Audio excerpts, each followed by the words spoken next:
ಅಶ್ವವೇಗ ನ್ಯೂಸ್ಗೆ ಸ್ವಾಗತ. ನಾನು ಪಲ್ಲವಿ ಭಟ್. ಮೊದಲಿಗೆ ಕ್ಷಣದ ಹೆಡ್ಲೈನ್ಸ್.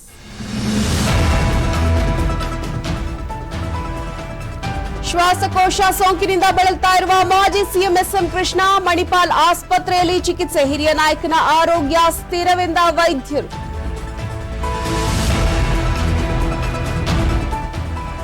ಕಿಡ್ನಾಪ್ ಕೇಸಲ್ಲಿ ಜೈಲು ಪಾಲಾದ ಎಚ್ಡಿ ರೇವಣ್ಣ. ಬೇಲ್ ನಿರೀಕ್ಷೆಯಲ್ಲಿರುವ ಎಚ್ಡಿ ರೇವಣ್ಣ ನಾಳೆಯಾದ್ರೂ ರೇವಣ್ಣಗೆ ಸಿಗುತ್ತಾ ಬೇಲ್?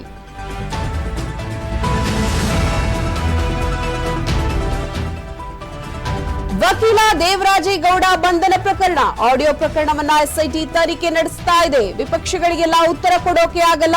ಬೆಂಗಳೂರಿನಲ್ಲಿ ಗೃಹ ಸಚಿವ ಡಾಕ್ಟರ್ ಜಿ ಪರಮೇಶ್ವರ್ ಹೇಳಿಕೆ.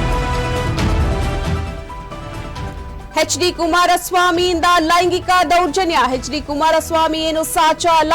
ಎಚ್ಡಿಕೆ ದೌರ್ಜನ್ಯ ಬಗ್ಗೆ ನಾವು ಕೇಳಿದೀವಿ. ಮದ್ದೂರು ಶಾಸಕ ಕದಲೂರು ಉದಯ್ ಹೇಳಿಕೆ.